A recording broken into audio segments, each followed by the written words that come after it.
ご視聴ありがとうございます。今回は対照的な運命をたどった路線のご紹介です。建設時の苦労とその経過、現在までの波乱の歴史と今でも残る痕跡を解説します。国内でも珍しい駅ができたもう一つの理由に注目です。ここは四国、愛媛県松山に路線を有する地方私鉄、伊予鉄道の松山市駅です。伊予鉄道には一般の車両で運行される郊外電車と路面電車タイプの市内電車の2つがあり、ここは両者が集まる駅の一つです。郊外電車の3路線、高浜線、郡中線、横河原線の全てが集まり、一日中混雑しています。伊予鉄では通常途中下車ができませんが、この駅だけは改札で駅員に申告すれば途中下車ができます。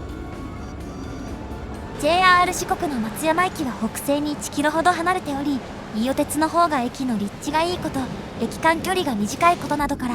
近距離輸送は伊予鉄が有利です。ここから私が乗るのが3つの郊外電車の一つ、横河原線です。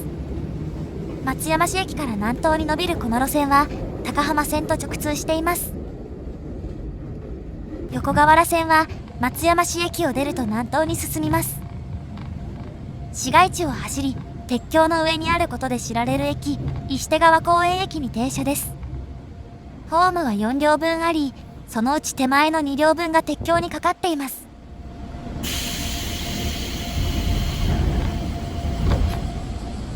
国内でも珍しい構造のこの駅は、今回ご紹介する路線とも関わってくる駅です。高浜線は大半が複線なのに対し、横河原線と郡中線は全線単線のため、途中駅で対向列車とすれ違います。ここが松山市駅から2駅目、伊予橘駅です。右に見えるのは引退が近づく元京王5000系、左が京王3000系です。ワンマン運転は行われず、全ての列車に車掌がいます。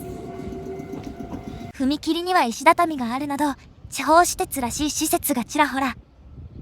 ホーム1つ、線路2本の伊予鉄ではよくある施設です。この駅は有人駅で、窓口では係の女性が切符を確認します。なお、IC カードの読み取り機はありますが、Suica などとの相互利用はできないです。列車は2両か3両、日中は15分間隔と、しっかりした需要があります。改札を済ませて正面には松山市の中心部とを結ぶ道路があります。駅の出口は上下線の間にあります。この歩道橋は線路を丸ごと乗り越えるためのもので、駅の外に出るには正面左の踏切を出る必要があります。改札窓口には2階もあります。駐在所のような感じなのでしょうか。詳しいことは不明です。2023年度の乗降客数は1日平均で1800人余り。この駅は横河原線の交通結節点に指定されている駅の一つで、駅の隣の通りにあるバス停からは周辺に向かうバスに乗れます。駅前の歩道橋から下り寄りを見ると、線路の左側にスペースがあるのが見えます。かつては線路が左右に広がっていたのがわかる光景です。駅の施設が縮小されて線路が減るのはよくありますが、かつてこの駅から伸びていたもう一つの路線があることをご存知でしょうか。その路線が森松線。ここから森松駅までを結ぶ全長 4.4 キロの路線です。途中駅は1つ、起点と終点合わせても3駅という規模でした。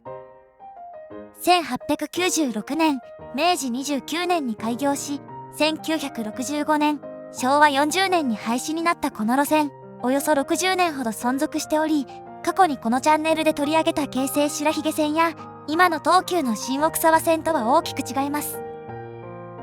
存続期間が長い森松線の歴史はその分複雑であり、同時に横河原線とも大きく関わってくるものです。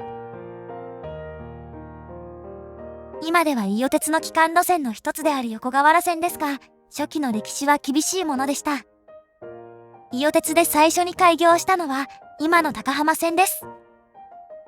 これは四国で最初の鉄道であり、1888年、明治21年、三津駅と松山市駅の間が開業しています。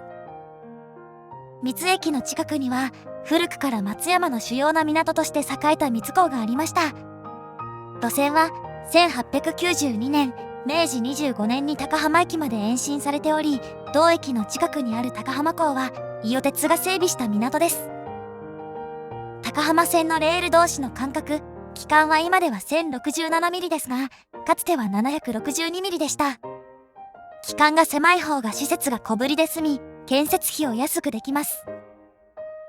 一方、車体の安定性が低いため、大型の車両を走らせることができないです。当時の車両は今よりだいぶ小さく、夏目漱石の小説「坊ちゃん」の中でマッチ箱のような汽車と表現されているのが当時の高浜線の車両です。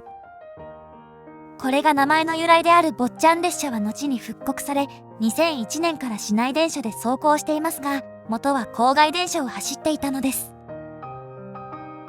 話が少しそれました。1931年5月、高浜線の期間は 1067 ミリに改められ、7月には全線が複線化されています。この線路は戦時中に今の JR 予讃線のために供出され、一時的に単線となったものの、戦後ほとんどの区間が複線に戻されました。高浜駅の先に松山観光港ができ、多くの航路がそちらに移ったことで高浜港の役割も小さくなりましたが、高浜線自体は伊予鉄の稼ぎ頭として健在です。一方、他の路線の歴史は高浜線より後を進んでいます。郡中線が開業したのは1896年、明治29年。当時の南予鉄道によって建設された路線で、南予鉄道は1900年に伊予鉄に合併されています。期間が改められたのは1937年7月で、高浜線より少し遅いです。これは郡中線の沿線には郡中港があり、高浜港を経由した貨物が少ないため、期間が違うために貨車が直通できなくても問題は小さいとされたからです。また、郡中線の全線開業は1939年5月で、点火されたのは戦後のことです。そして沿線に港を持たない横河原線と、そこから分岐する森松線の歴史はかなりハードなものでした。横河原線はもともと地元からの要望に応じて開業した路線でしたが、沿線住民の出資で建設費を賄う試みは失敗。森松線は沿線住民による会社の設立が難航するなど苦戦が続きます。横河原線の最初の計画は松山市から平井までの 6.9 キロでしたが、採算性に疑問符がつく路線の建設は既存の株主の反発を招きます。赤字路線のせいで会社の儲けが減れば自分の儲けも減ってしまうからです。そのため平井への延伸にあたっては高浜線とは収支を分けることになり、横河原線がいくら赤字を出しても高浜線の利益で補填しないことになりました。しかも株式やその配当まで別々にされるという同じ会社とは思えない方策でした。そして採算性に疑問のある横河原線としての株主募集では必要な額を調達しきれず、建設費の6万8150円に対し募集できたのはわずか2万5000円。必要額の6割以上を借金することになり、金策に奔走した役員には借金委員などというあだ名が付けられたほどでした。役員の努力によって大阪の銀行から4万円の借り入れに成功し、資金のめどはつきました。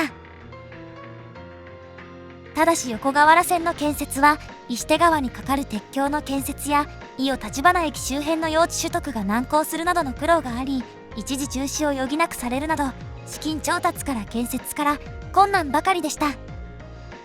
そして1893年に開業した横河原線の業績は、開業した時期が農繁期にあたるタイミングの悪さもあり、距離あたりの収入が高浜線の半分強といういまいちなものでした。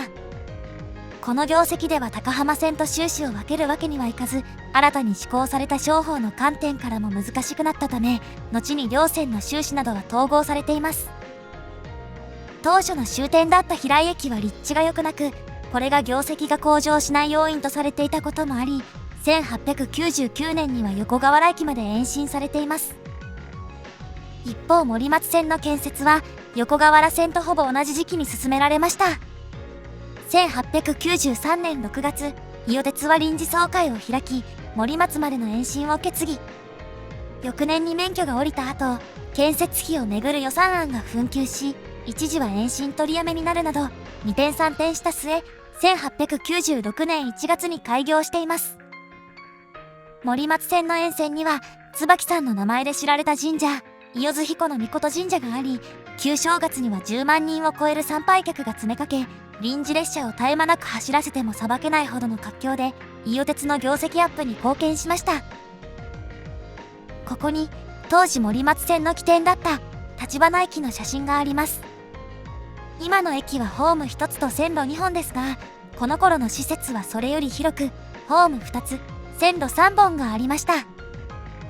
1、2番線を横河原線、3番線を森松線が使用しており、1番線と2番線の間には中線があり、機関車などの取り回しに使われていたそうです。高浜線や郡中線より輸送量の少なかった両線ですが、沿線でも人口が増えていき、老朽化して維持費のかかる坊ちゃん列車での運行が限界を迎えたため、1954年、昭和29年にディーゼル車の運行に切り替えられています。その後、使われていた貨車も役目を終えたことで、本来の意味の坊ちゃん列車は消滅しています。なお、横河原線では1時間間隔から45分間隔になったものの、各駅の発車時刻がずれて分かりにくいため不評で、1時間間隔に戻されたというエピソードもあります。一時は伊予鉄を支えた森松線ですが、神社への参拝客が減ったこと、道路網が発達したことから赤字が増えていき、次第に経営を圧迫するようになりました。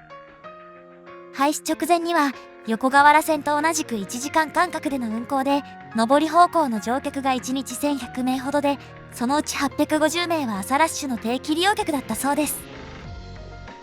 1962年の空中写真でも、沿線には田んぼが目立ち、需要がそれほど多くなかったのが伺えます。石井駅と森松駅の間には、小型の車両が2両編成で走る様子が収められています。これでは輸送効率が悪く、定期利用客ばかりでは収益性も低い上、並行する国道33号線には10分から15分間隔でバスが運行されていました。沿線の利用客の多くがすでにバスを利用しており、電化などの投資を回収できる見込みも薄かったため、1965年12月に廃線になっています。さらにこの後には横河原線の廃線が検討され、平井横河原間をバス転換することが決定されます。こちらも沿線の市街化がそれほど進んでおらず、毎年の赤字を高浜線の黒字で穴埋めしていたからです。これを重く見た沿線住民によって存続運動が展開され、伊予鉄に対し横河原線の存続と電化による利用促進が求められました。並行する国道は朝夕に混雑しており、近いうちに交通がパンクする懸念があったからです。横河原線を電化すれば人件費が減り、同時に列車本数も駅も増やして利便性を高めれば収支も改善するとして、横河原線の電化が決定。当時は平井駅を境に2工区に分けられ、1967年に全線が電化されています。運転間隔は1時間から30分になり、下りが42分、上りが36分だった所要時間は25分に短縮されました。これと前後して、もう一つの施策である新駅の建設が進められ、列車の両数を増やすため、後に移設された駅などもあります。駅間距離は平均で1キロを切り、高浜線や郡中線と遜色ないものになりました。沿線の発展によって横河原線の業績も良くなり、今では主力路線に成長しています。序盤で出てきた石手川公園駅も、電化から5年後、1972年に開業した駅です。石手川の堤防を越える関係上、前後の勾配がきつく、ホームが鉄橋の上に設けられたこの駅。この立地以前に、そもそもここに駅ができたのは、全線電化を達成した横河原線に新駅を設置し、利便性を上げるためです。一方、伊予橘駅では、森松線の廃線後、施設が南側に寄せられました。北側の余った敷地は駐車場に転用されたほか、ロータリーの横には6階建ての建物ができました。この建物は10年近く前に解体され、2016年3月には住宅などからなる建物が完成しています。そして森松線の廃線跡は大半が並行する国道の拡幅に使われました。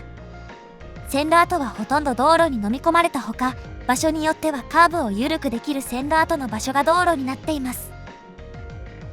なお、終点の森松駅の跡地は一部が住宅などに転用されたものの、大半が伊予鉄バスの営業所となっており、なんとなく当時の面影があります。他に明確に土地が残っているのは、伊予立花駅から300メートルほどの範囲です。駐車場を抜けた先には公園があり、いかにも線路跡らしき幅とカーブの土地にはブランコがあります。この先には線路跡の幅の道路が続き、向こうにある建物の位置も線路跡と同じです。路線の多くは道路に消えてしまいましたが、残っている痕跡をたどるのも面白そうです。松山市駅からすぐ行けるので、ぜひ行ってみてくださいね。ご視聴ありがとうございました。